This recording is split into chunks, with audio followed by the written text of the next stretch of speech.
For the last couple of years, we have been working hard to further reduce plastic pollution in our town. So, without further ado, I'm going to turn this over to Jim Whalen. Now, later I'll introduce Alex Vibe, who has been our mentor and handholder for years. He gave us their PowerPoint years ago. Jim has spent a lot of time researching, updating, and making it relevant to Hudson. So let's give him a big hand and welcome. Thank you. As Alyssa said, I'm Jim Whalen. I have been a resident of Hudson for 11 years, and I started working with Elisa on this plastic reduction initiative almost 2 years ago now. It was in the spring of 23. We were a committee of 2 then, I think. And I was very highly qualified for the role because I had time to work on it and I knew PowerPoint. But in the past 20 months or so, I have learned quite a lot. I've done a lot of research. I've learned a lot. I'm kind of overwhelmed by some of the information I've received and that I've found, and we'd like to share some of that with you tonight. When we all know that we can get our information from different sources, so I went to some legacy news organizations and environmental organizations, governmental, academic, and got a lot of information from them. But I wanted to get the full story, so I went to some other people too. I went to the plastics industry, and to Fox News, and to Exxon to see, what they have to say about this plastics problem. Because you would think that Greenpeace and ExxonMobil would not agree on anything, right? But it turns out that they do. All these people agree that plastics are a huge problem, that we aren't recycling enough of them, and if something doesn't change, we're all in a world of hurt. So even the Plastics Industry Association agrees with us on that. So there's really no debate about the fact that we have a problem here. Now, what these people like to talk about is the advantages that plastic has. And plastic does have advantages. It's changed our lives since it's become such a part of our lives. I worked in manufacturing, and we used ultra-high molecular weight polyethylene to guide our conveyors, and the stuff lasts forever, and it withstood the cleaning chemicals that we use to clean the plant at night. You couldn't imagine operating that plant without it. It's lightweight. It's lightweight, so we've used plastics in our cars to take some metal parts out. So now we're getting better gas mileage. So there's a lot of advantages to plastic, but most of those advantages are for durable plastics. And what we're here to talk about tonight is more about single-use plastics and that flimsy stuff that we use once or not at all and throw away. The environmental and academic organizations talk more about the environmental impact and the health impact of plastics. The plastics industry doesn't talk about this stuff very much, but they don't dispute it either. There really is not much disputing the fact that plastics are polluting our environment when we make them, when we use them, and when we throw them away. So because of these environmental and health impacts, Green Hudson has embarked on this plastic reduction initiative. And what I'm here to do tonight is give you the who, what, when, where, how, and why of this initiative. And I'm going to start with the why. Why are we pursuing this initiative? I think I've already said enough about why, but let's go into it. The first is the health-related reasons. There are over 3,500 scientific papers that talk about the problems that plastics cause for human health. I did a lot of research. I didn't find one paper that said that plastics are good for you. Number two, and this is where the disagreement comes in, the environmental organizations in the plastic industry disagree about the feasibility of recycling plastics. So that's where the rub comes. So we'll talk a bit about that. Black plastic cannot be recycled. We'll talk about that. Plastic production contributes to global warming. And the fifth, and to me, all these, I learned a lot by diving into all these five, but number 5 was the biggest eye-opener for me, was how much plastic we make, and the fact that we're making more and more and more plastic year after year after year, and it's going to continue. We're going to continue making plastics if something doesn't change. So what I have learned is that the only solution to the problems caused by plastics is to stop using so many plastics. We can't recycle our way out of this problem as much as everybody would like to think we can. That does not seem to be an option, and we'll talk a little bit about why. So, going into each of these 5 reasons in a little more detail, we've got the environmental health effects. We know that plastic, if it's not recycled, where does it go? Well, it either goes into a landfill, or we burn it and incinerate it, or it just goes into the environment as trash. In any event, it's in our environment. Even in a landfill, it's making its way into our environment, and it's polluting our soil, our air, and our water, and causing a variety of health problems. It's harmful, it's lightweight, easily lost in the environment. It fragments into nanoplastics, which once they're in the environment, you can't go around and pick them up. They're too small, you can't even see them. It persists in the environment for hundreds of years. I'm a big fan of the singer-songwriter Jackson Browne, who one of his lyrics is, they say nothing lasts forever, but all the plastic ever made is still here. And no amount of closing our eyes will make it disappear. I would sing that for you, but you probably wouldn't. Due to the sheer quantity of plastics in the ocean, it would be hard to find a marine animal that doesn't have plastic in its gut or tissues.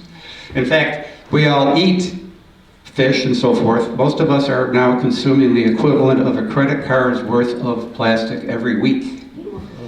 So it's disrupting our food chain, contaminating our food supply. It's been found in breast milk, it's been found in testicles, it's been found in all sorts of body parts, including, here's your slide, Stu, the kidney, the liver, and the brain. So these are pictures of nanoplastics in human beings' kidneys, liver, and brain. It's pretty alarming. What's most alarming about it, though, is that the National Institutes of Health, who conducted this study, have found that as the amount of plastics we make and consume and throw away has grown, so has the amount of plastics in our bodies grown. So between 2016 and 2024, they find a significant increase in the amount of plastics in human bodies. Like I said, where the industry disagrees with the academics and the environmentalists is all around recycling. The plastics industry agrees that less than 10% of plastics get recycled. This is a study from Greenpeace. They say it's fallen to around 5%. No plastic, not even soda bottles, which, and don't get me wrong, plastic can be recycled. The problem is that it can't be recycled together. There are hundreds of different types of plastics, and they have to all be separated from one another in order to be recycled. So not even soda bottles, which have a high potential to be, they're made from PET, they have a high potential to be recycled, they're not meeting the threshold. They have to be recycled at a rate of 30% in order to be considered recyclable, and no plastic has reached that level. So, does everybody know what these stand for? Yeah, so 2 years ago, I thought this meant that the bottle or the jug or the tub or whatever that had this on it had been made from recycled material or could go into recycled material. It turns out that these chasing arrows, as they call it, don't mean anything about recycling at all. All this means is that this is what they're made out of. And again, the problem with recycling is that these things cannot be recycled together. We can't recycle PETE with LDPE and so forth, so they have to be separated. And the expense and the cost to do that is prohibitive. So it's way cheaper to make virgin plastic using fossil fuels than it is to make it from recycled material. So guess what? Hardly anything gets recycled. As my son would say, it's all about the money. And of course it is, it's all about the money. Nobody's gonna do this for the goodness of their heart. They're going to do it if they can make money. So if you pick up something that's made of plastic, and we all do that every day, the chances are that it is made from virgin plastic, that it's not made from recycled plastic. Less than 1/10 of 1% of plastics have recycled content. So this is becoming better known. We all know about this, and the government of California knows about it, so they're suing ExxonMobil, saying that they lied. And there's lots of lawsuits in lots of other states where the government's trying to hold these fossil fuel and plastics producers accountable. we'll see where they go. There was one in New York State that was just thrown out, but lots of lawsuits going on. Our third issue here is that black plastics cannot be recycled. Just basically, according to Massachusetts, only non-black takeout containers can be recycled. The reason is that when they do try to sort these things so that they can recycle. And remember, something like 9% does get recycled because they're able to separate the different types of plastic and send them to somebody who could actually use them. But they do that by bouncing light off it. And since black absorbs light, any black plastic you put in your recycle bin, just so you know, I never knew this, where is it going? It's going right through the recycling process and into the dumpster to a landfill. It's not being recycled, so don't bother. In fact, it can contaminate other materials. And black plastic is toxic. There's a handout that some of you may have. If not, it's on the table in the back that Patrick did that talks about black plastic temperature in food. It's pretty alarming. So enough said about that. Plastics contribute to global warming. Plastics are made from fossil fuels, so making plastics contributes to global warming. When plastics break down, they release greenhouse gases, and if they don't go in a landfill and we incinerate them, then we're releasing a cocktail of chemicals and nanoplastics into the air, which are going to wind up, again, polluting our food supply and so forth. And finally, and this was the one that really is stunning to me, is the amount of plastic produced. So if we look here, in 1950, we produced 2 million tons of plastic. In 2019, we produced 460 million tons of plastic, for an increase of 23,000%. And even more alarming is that they project that this is going to continue to grow. There is no slowing down. The trajectory we're on is going to continue to 1.2 billion tons of plastic will be produced in the year 2060 if something isn't changed. And how much of that will get recycled?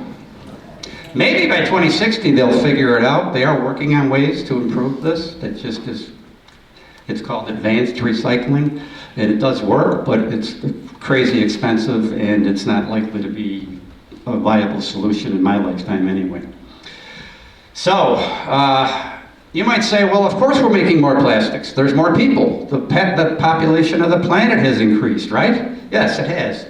The population has increased 225%, which is a lot, but still, that's nothing compared to the 22,000% increase in plastic production from 1950 to 1923. What else is going on that makes us produce more and more and more and more and more plastics? It's because the oil industry wants us to produce more plastics. If I'm an oil industry executive and I'm looking at these charts, I'm saying to myself, right now, about 60% of our energy is generated using fossil fuels. That's going to go down as we add, sorry I keep screwing this up, as we add more solar capacity and more wind capacity.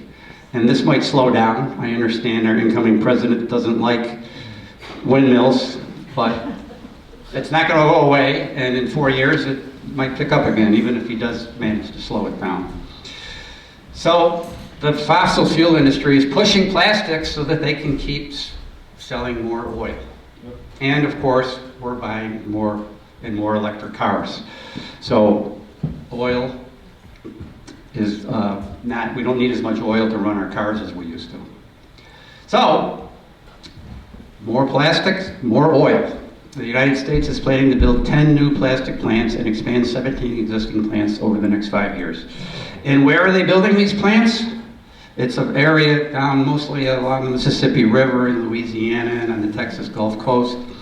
They call it Cancer Alley, where the rates of cancer among the people that live in these areas is exponentially higher than they are for the rest of us because they're exposed to all these toxic chemicals that are used to make plastics. So there's a little bit of injustice there. So, have I said enough about why plastics are bad? I could go on, I could talk about this all night, but Lisa told me I gotta keep it short. So we're proposing that we eliminate polystyrene and black plastic in Hudson. That means things like food serviceware, plates, bowls, cups, takeout containers, etc. Utensils, plastic utensils like forks, knives, spoons, straws.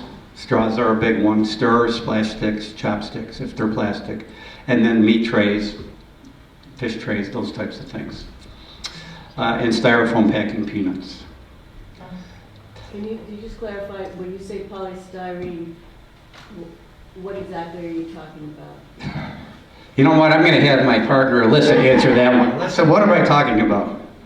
We're talking about the foam polystyrene, not any polystyrene, because some towns have banned any type, which would mean any plastic cup would be banned, but we're focusing now just on the foam containers. Right, and we're going to get to that in a minute. Yeah, okay. Styrofoam. Styrofoam. The other thing that we're proposing in this bylaw is what they passed this in New York City, they call it skip the stuff. So when you get takeout food, often they'll put a knife, a fork, a spoon wrapped in plastic, and they'll give you a packet of condiment or of ketchup or honey or whatever, and we're saying we're no longer going to give those out unless people ask for them. Good. You want to? I think, I don't know, I think that, yeah. Just wanted to show it, to answer the question, the thick foam, styrofoam cups are what we're talking about. Also, if the foam meat trays that you get at the grocery store, it's the same material. The takeout containers. And then the takeout containers. There are two different types of polystyrene. There's the squishy kind, and then there's also polystyrene that looks like other types of plastic. If you look at the bottom of it, if you find the chasing circles or the chasing triangle, if it says PP on it, that's the polypropylene, or the PS, the polystyrene ones. Do you want to do this up here? Yeah, actually put it back so they can look at it when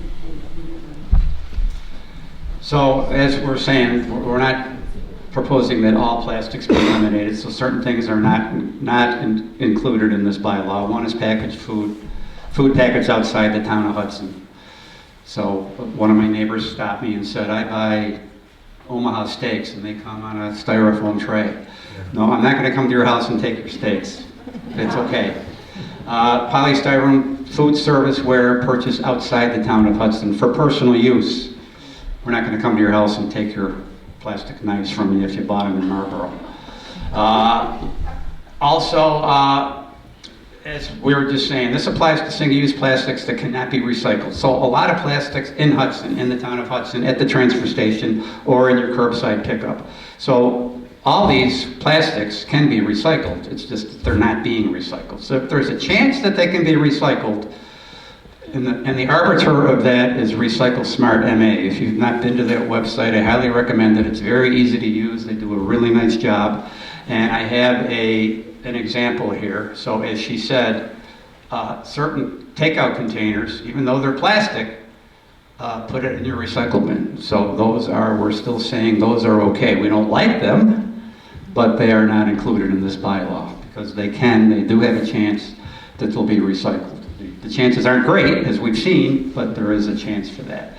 And then obviously water bottles would not be included because I think all the bottled water sold in Hudson is bottled somewhere else, so that wouldn't be, but I just wanted to point out that, they are recyclable. They're made from PET. They have a very good chance of being recycled if we can get them through the recycling stream by themselves.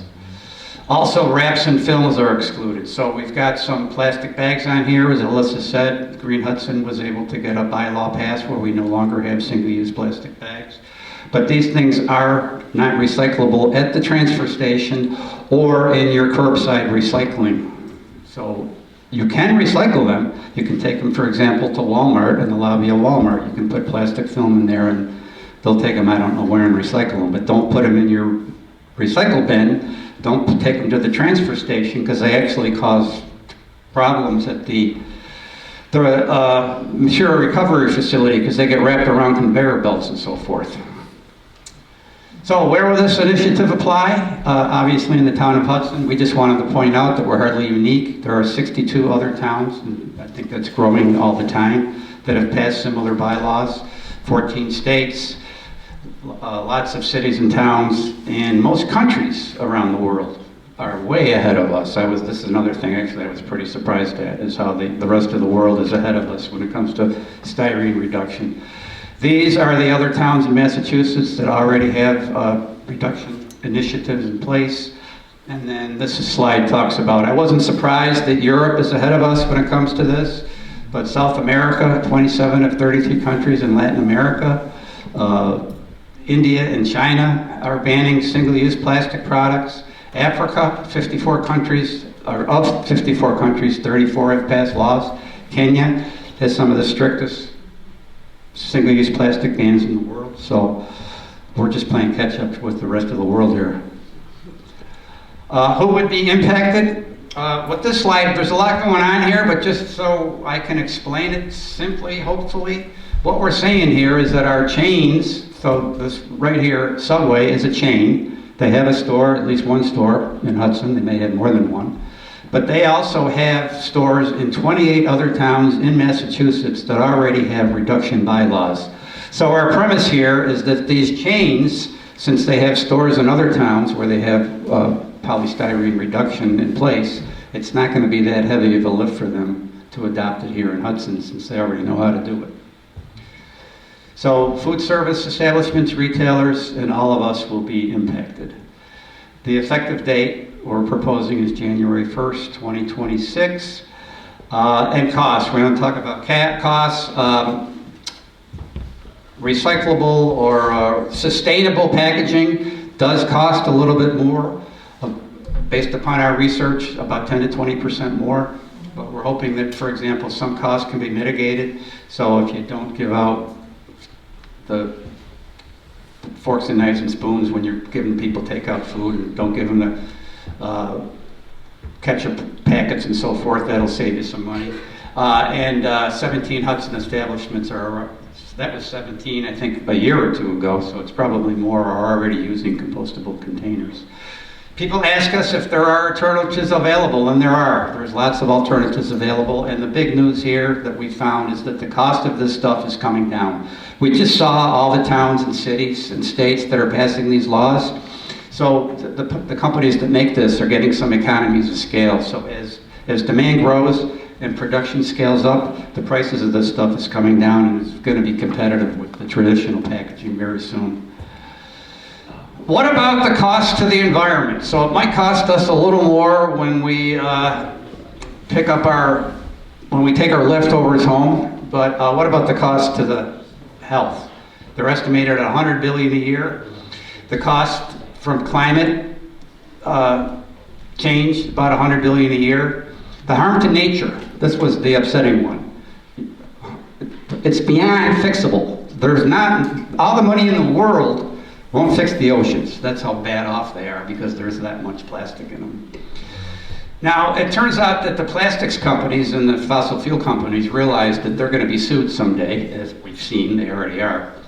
Just like the Sacklers were sued for the opioids and the tobacco companies were sued for cigarettes, they're going to be sued for the health effects of their products. So they want to know, what are our liabilities? And they're estimating it to be $20 billion between 22 and 30. That's very low compared to these numbers, because if we find a piece of plastic floating in the Assabet River, it's difficult for us to say who made it.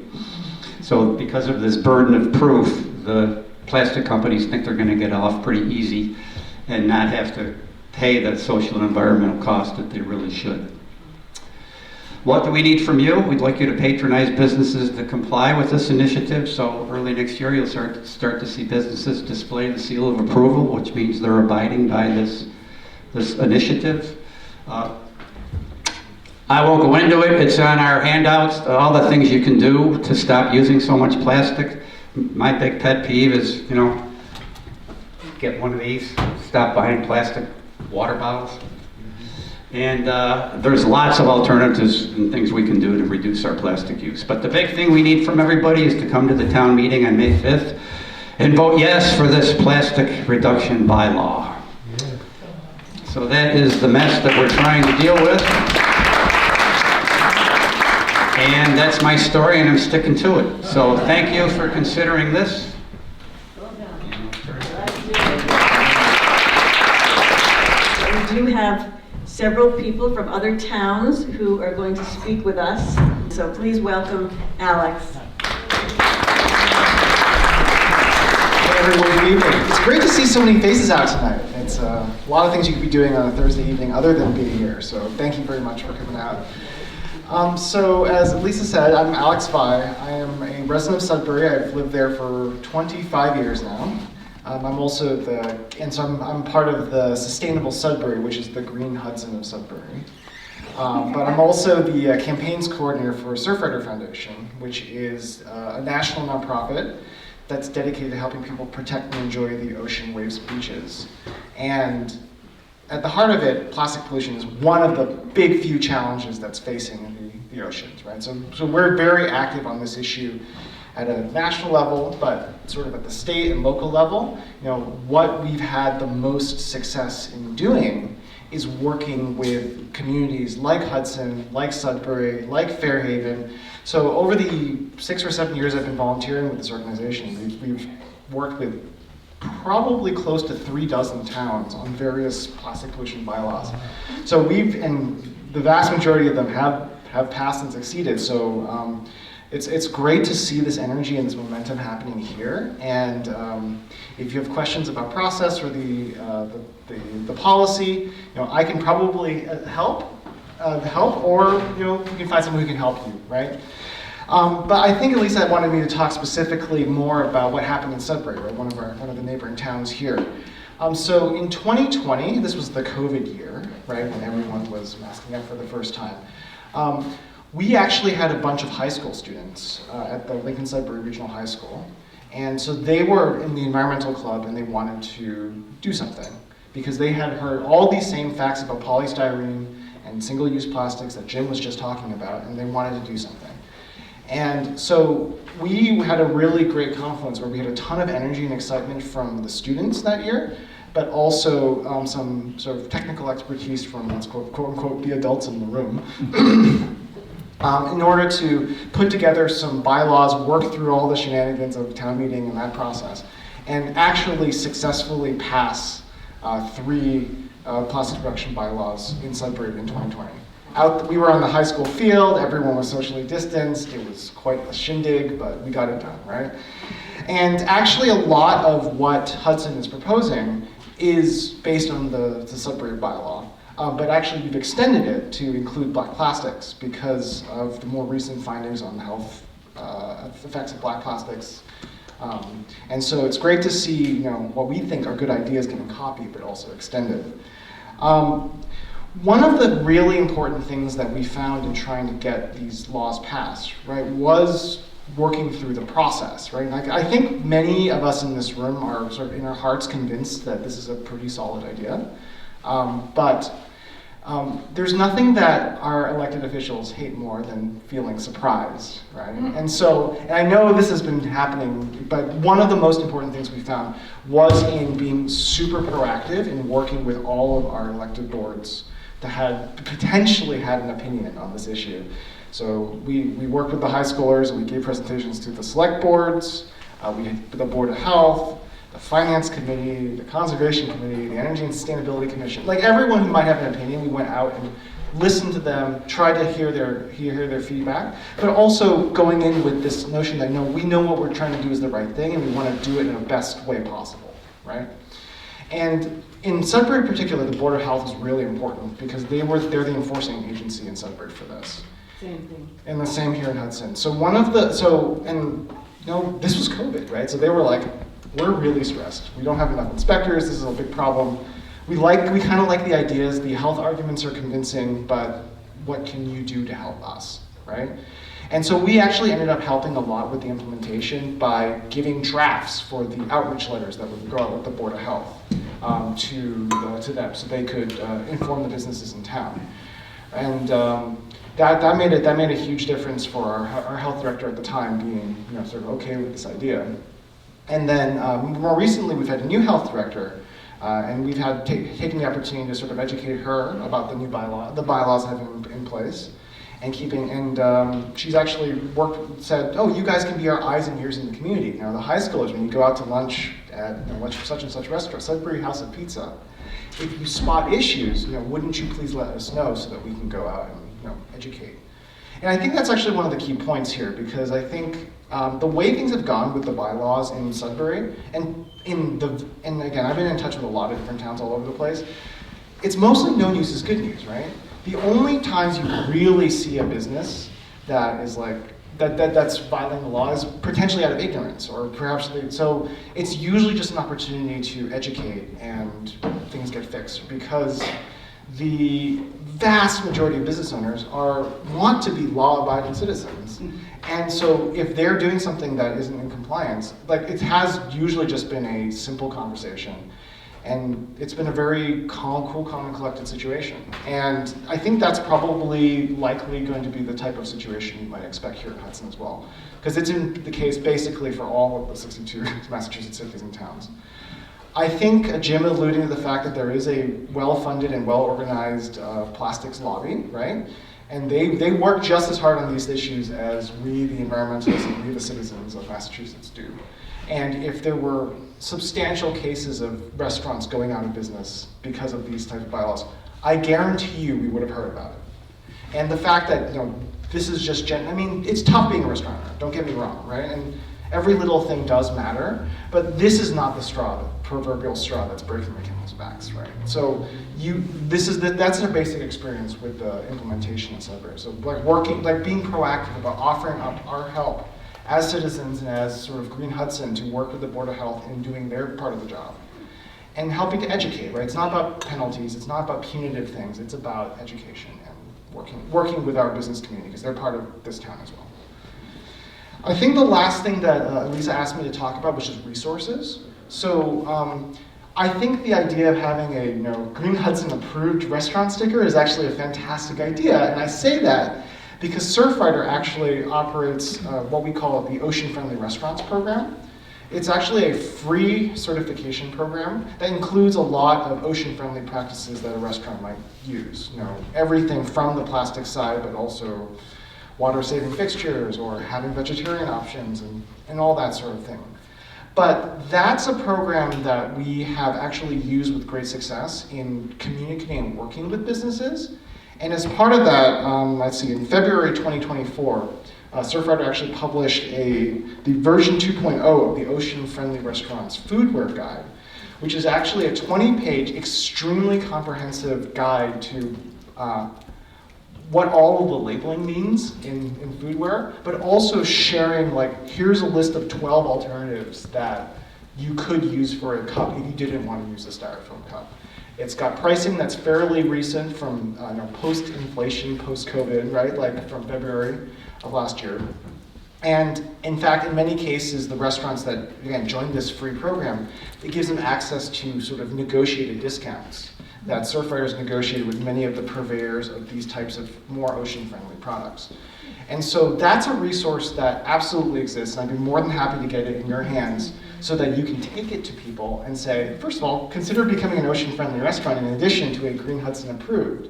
But even if not, right, here's a resource that you can use when this passes to find economical ways of becoming a better member of the community, right, in doing your business.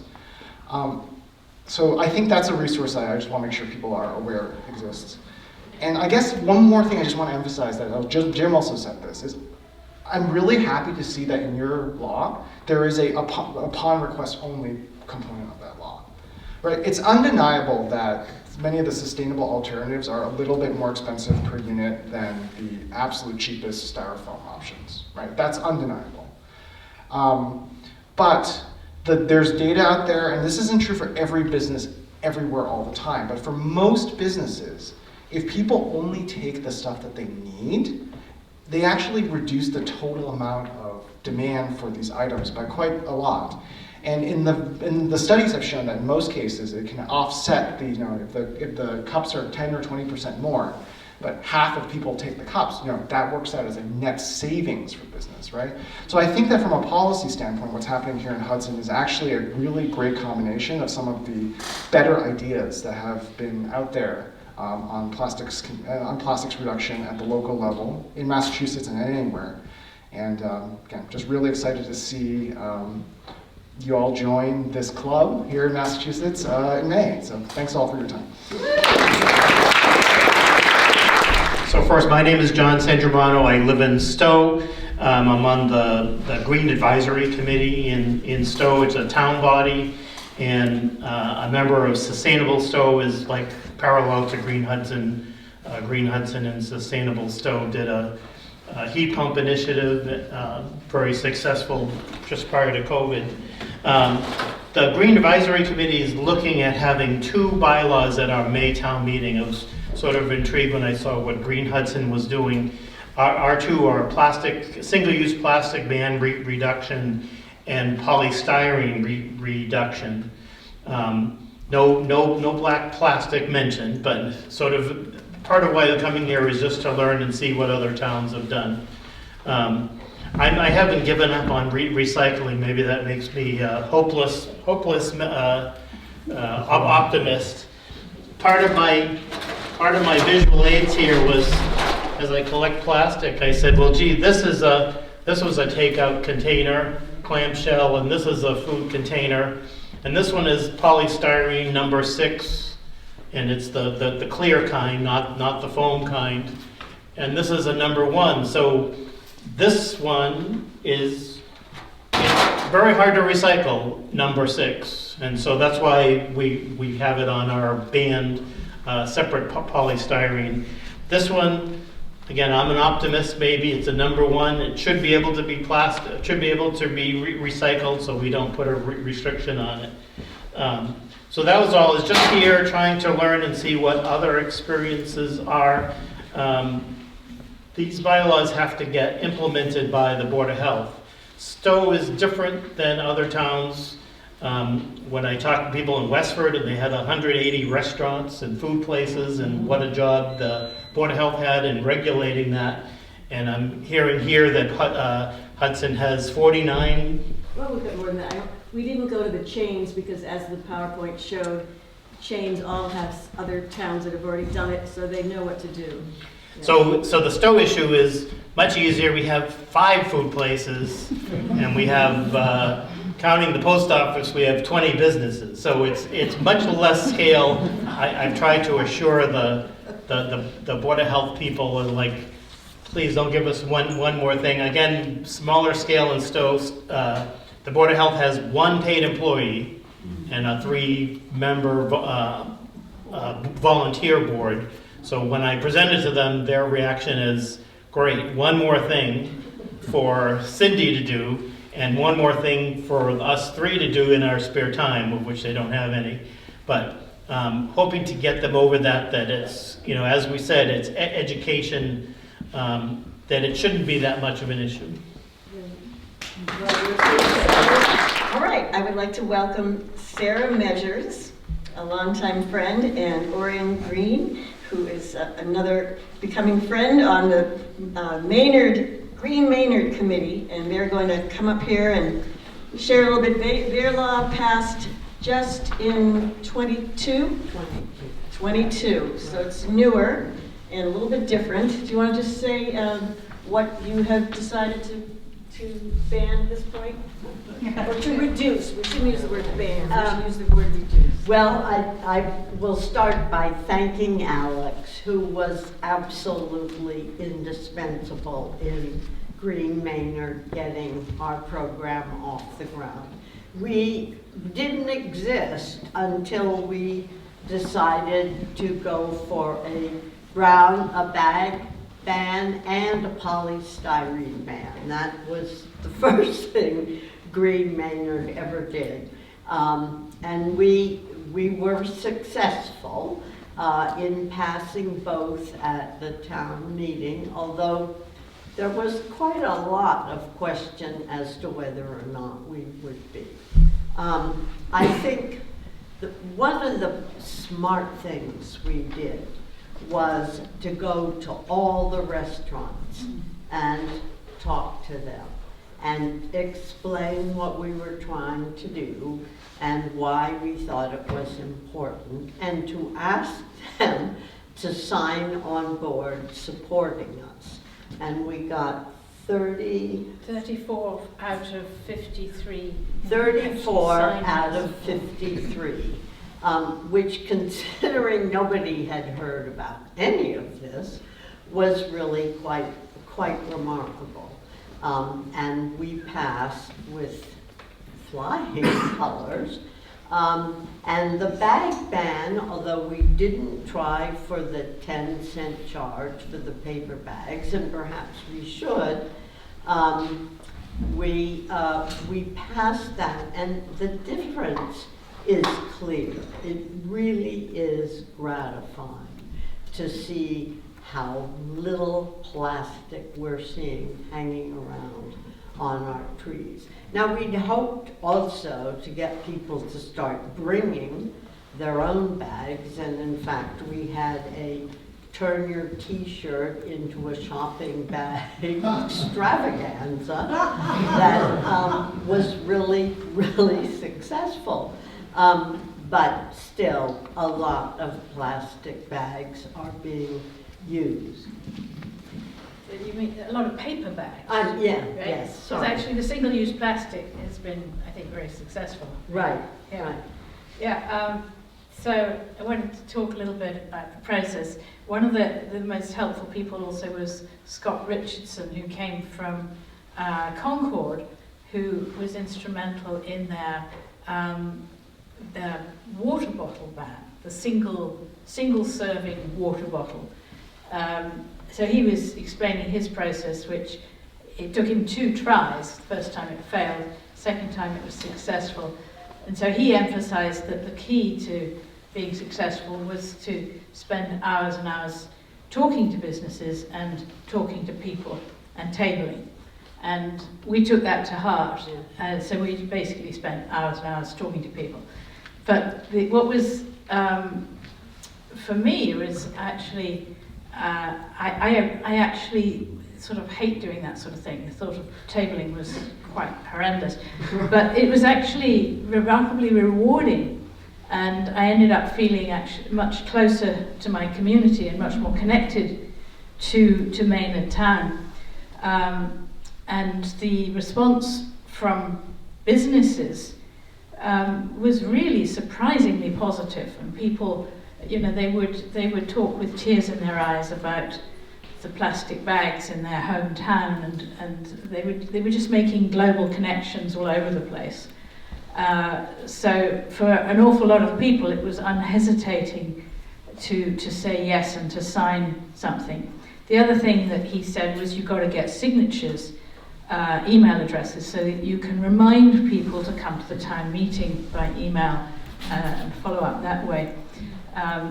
So it really was quite something to see that even though we live our lives in a way that is actually quite contradictory a lot of the time, even with regards to plastics, people really want to do something. And if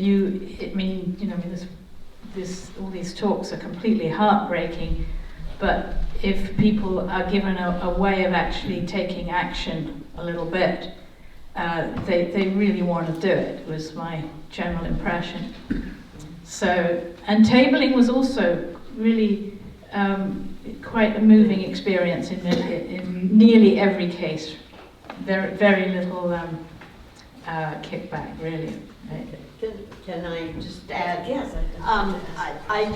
It would be unfair not to say that we have had trouble getting enough support for it.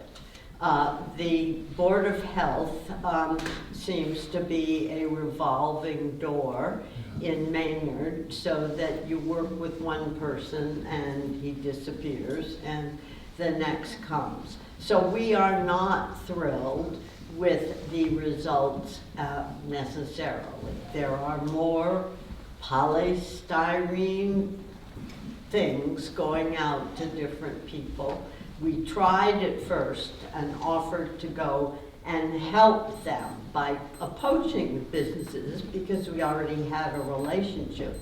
But we were rebuffed, and we're still trying to figure out how to get beyond that and get back. And Beyond Plastic has a good program, but it's very labor intensive, and we are not doing as well as we would like to, but we are doing better than we were.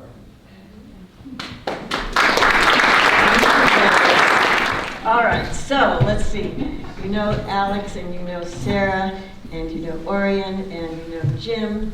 This is Patrick. There, he is the one who wrote for us the black plastic and heat, and food and heat and black plastic, how they don't go together, and I hope you'll pick that one up at the back. He is, you have to say who you are, because I can't remember. Oh yeah, so I got a background in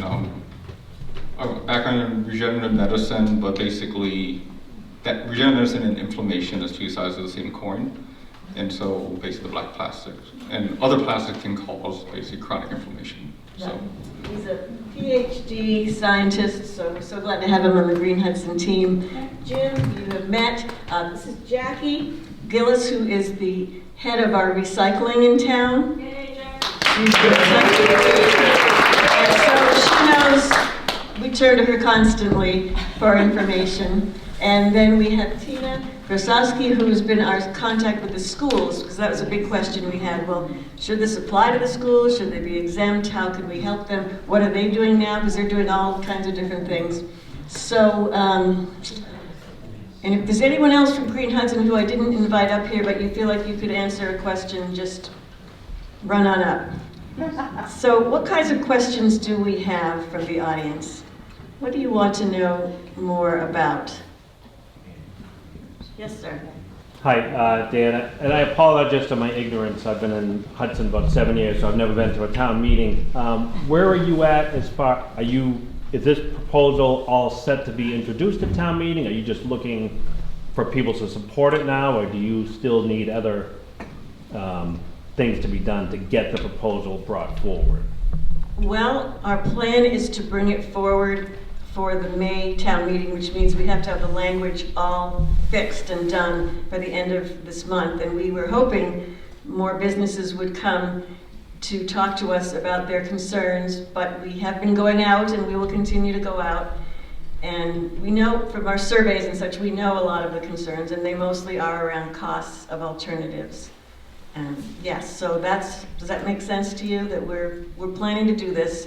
I know there's some concern that town meeting is going to be one heck of a town meeting with the override and all, but so far that's our plan. Okay. Okay? Thank you.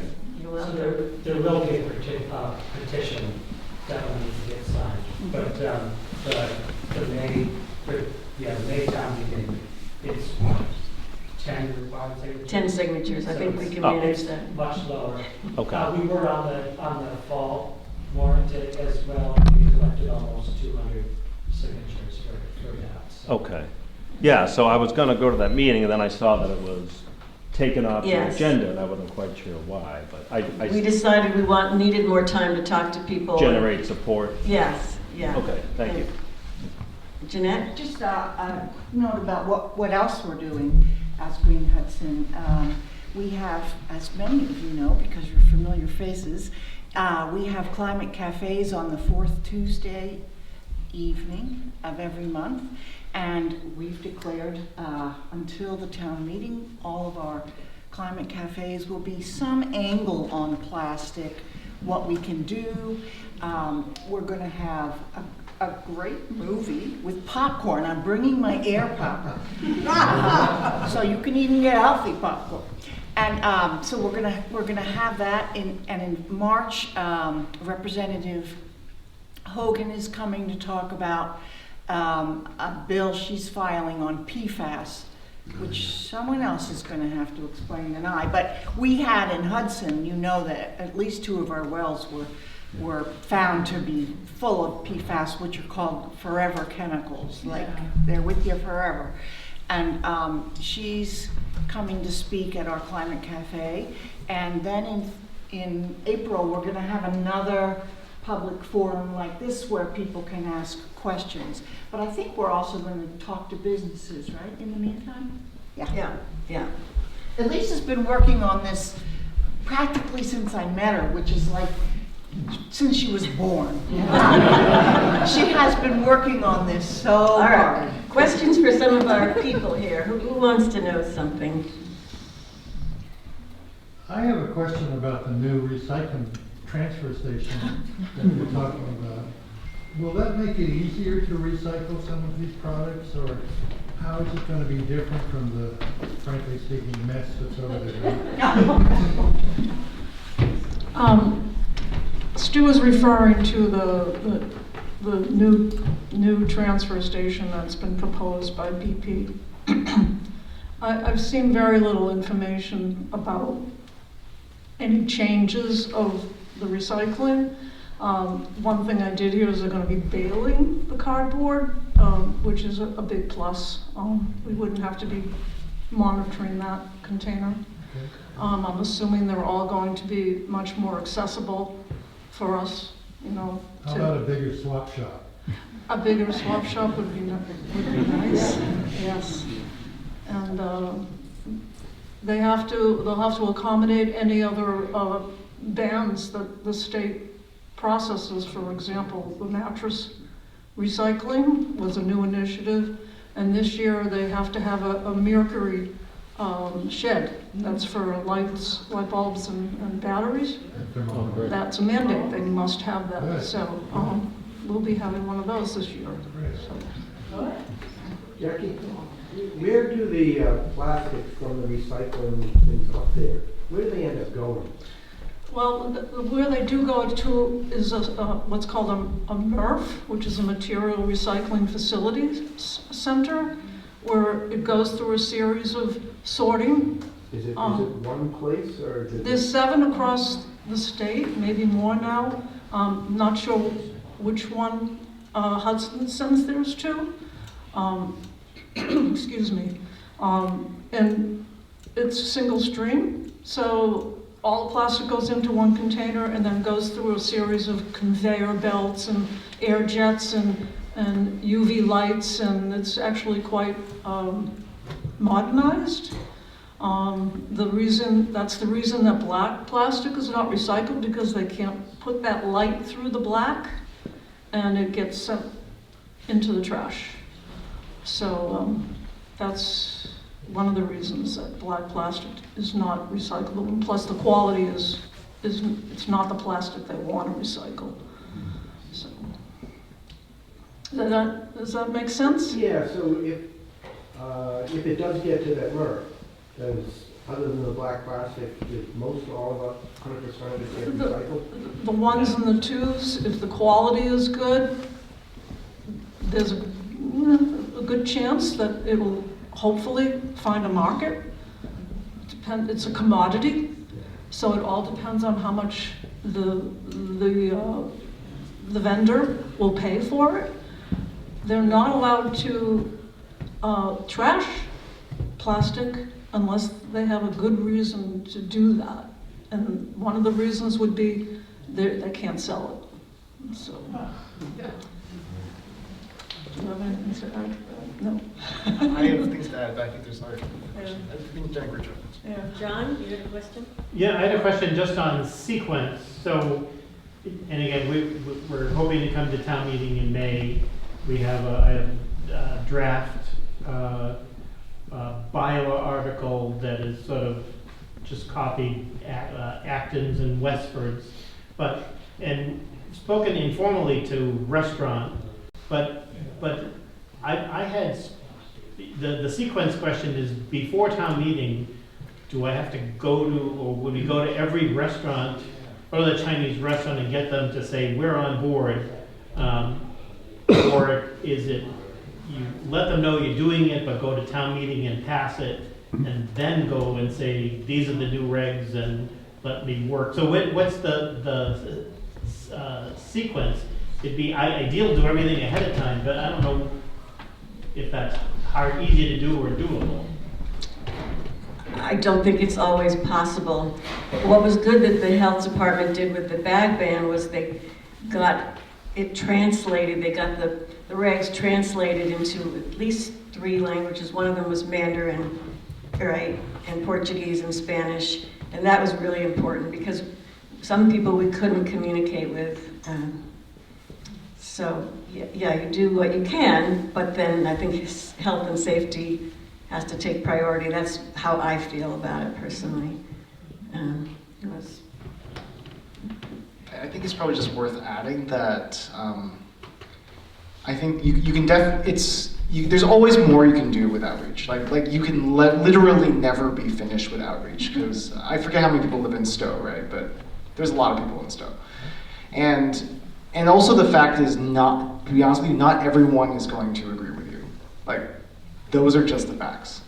I think the answer to your question is a little gray, and maybe it's not super satisfying, but it's you're like the local expert, right? You kind of have a read of how your town thinks and who shows up at town meeting. Ultimately, like, you need to do enough outreach so that the people who are voting, who come to town meeting and vote, are convinced that you've done a fair amount of due diligence, right? If you just go and say, like, I didn't talk to anyone, I just introduced this law, that's probably going to go over badly, right? If you go in and the Board of Health director stands up and is like, this is the first time I've ever heard of it, and I'm really worried that it's going to be a big problem for my staff, you're going to have a problem, right?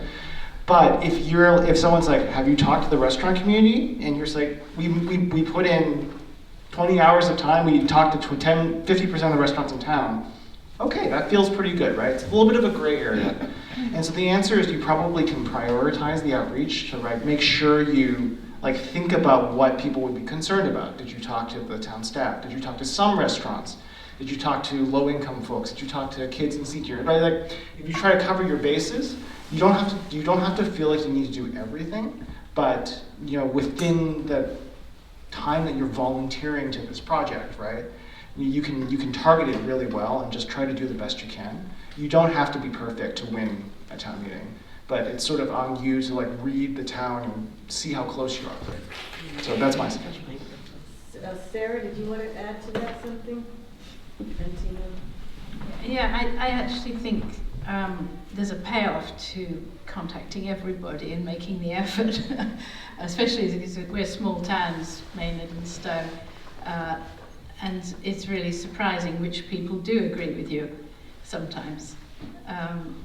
And also, when you get to the town meeting, you can then talk about that experience with knowledge and understanding of people. So, and the people you talk to will give you a lot of invaluable perspective also. That's my take. And we did reach out to a lot of people with the plastic bag ban. We sure Right. did.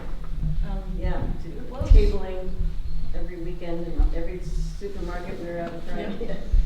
This is Tina Gosowski. I'd just like to say a few words about the schools.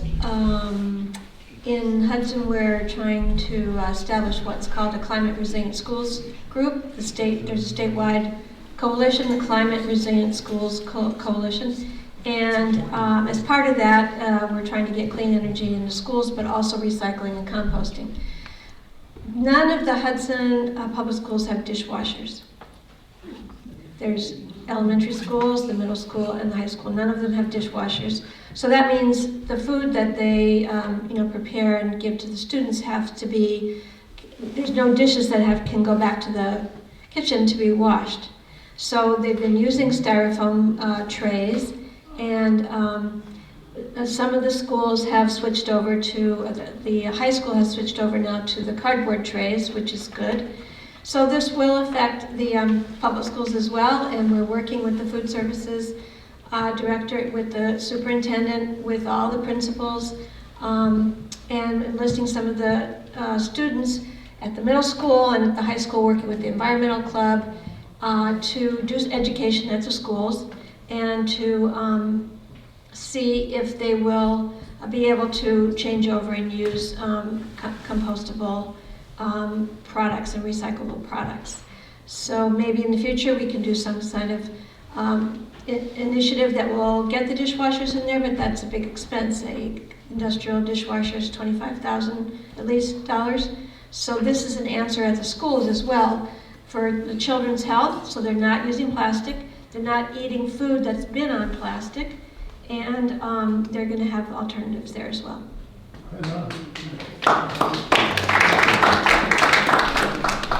Tina, can I ask you a follow-up question? Is the food service run by a contractor? Right.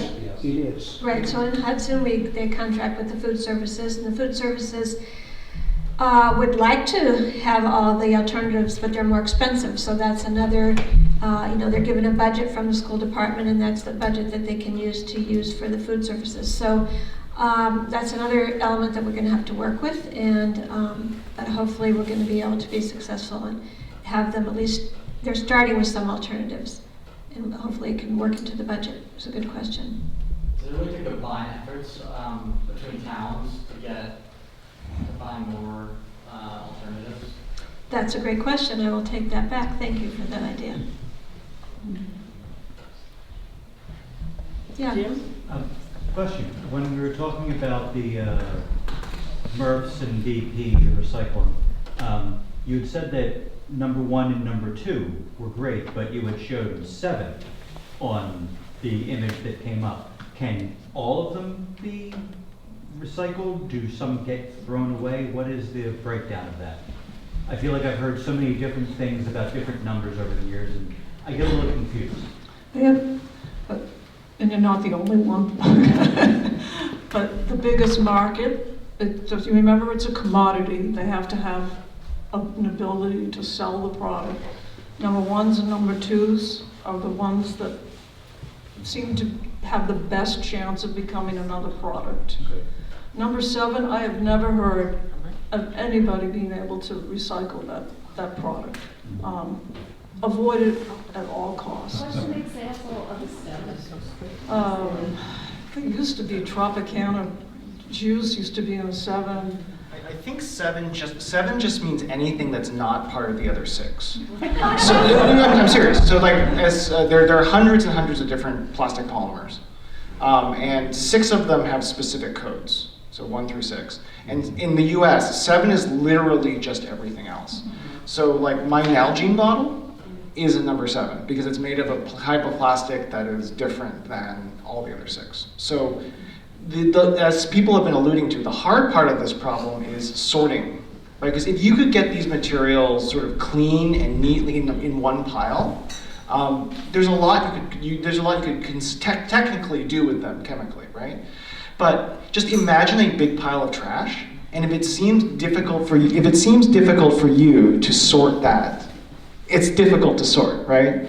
And you can apply technology, you can apply the sorting machines, but at the end of the day, the challenge is you've got a big mixture of different materials, all stuck together, many of them are dirty, and your job as the engineer who's designing the MRF, the material recovery facility, is to build a machine that can get clean, single materials out of this pile. And that's not an easy challenge, right?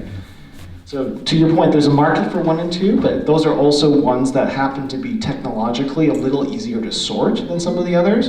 And so, that's just the opportunity they can get. A lot of the other stuff, if you would put in the effort, the hundreds of hours of manual sorting, you could get something useful out of it. It's just not worth the time and effort. So 7 is the hot dog of plastics. 7 is everything else. So quick follow-up, and I know we're trying to get rid of single-use plastic bottles. What about caps? I've heard that caps can't be recycled. I've heard they can be recycled. So like the plastic caps on a water bottle. As a general rule, things that are very small, like a cap size, so like yogurt lids are smaller. Again, different machines will have different rules, but a cap by itself is probably too small to go through the machinery correctly. It'll fall into gaps, it will end up being filtered out. So even if it were made with a material that's the right plastic material, it's the wrong size and shape to be sorted by the machines. So there are people who are talking about, you could have a regulation so that the cap stays attached to the bottle. That could help in that case. But in our general sense, like once there's the trash, it's a very difficult problem. It's much easier to deal with all these things like before they're generated, honestly. Right, so, but the cap itself is just physically too small to be sorted by most machinery. Some European countries, that is a regulation that the cap has to be attached to the bottle. The cap has to be attached to the bottle in several European countries. And if you've traveled in Europe, you see all these products, these alternatives are standard. They're at the airports. The McDonald's all have the alternatives. There's no plastic at McDonald's in Amsterdam and in Copenhagen. So we probably want to wrap up, but I want to make sure we say that, you know, really the idea is, it's like with the tobacco company, the fossil fuels know the playbook. You get everybody all wrapped up in all these details that are just overwhelming and not addressing the real problem. And the real problem is, as Jim said, we want to get rid of all of it and stop having them making money off of it, because they're stopping making money off of fossil fuels, so they're looking for more plastic to make their money off of. So the bottom line is to get rid of all of it and to have the world be healthier. Quick question is, you're going to have the proposed bylaw ready by the end of January, because after that you have to wait till November. Correct. So, are you going to publish the text of what you're proposing as soon as you turn in the signatures? Having attended almost every town meeting for the last 50+ years, most people come in and they see this multi-page thing, and they haven't read it. Right. You've got to read it, you've got to find out what's there. The last time it was proposed and withdrawn, I didn't see it till 2 days before, and I went through it and said, I don't understand this, I'm voting against it. Mm-hmm. You have to end up getting it out there, and you have to be prepared to take feedback. Right, and we is it up on the website now, or are we waiting for the final language, Tom? The current version is on the website, the one that we're starting with, and any modifications that get made based on the feedback that we get from the meeting tonight and any of the things that we have before now in the end of January when we submit it would be updated, but my expectation is that what's up there now is probably 95% of what it is that will end up being on there, and then the final version will be up there as soon as it's submitted to the town. And part of what's on there now, it actually, the bylaw itself ends with a summary, which is like 3 paragraphs. But on the website, we start with that, so you can kind of read through and get the high level, this is what it is that's being banned, or what's being proposed to be reduced in terms of use and when it goes into effect.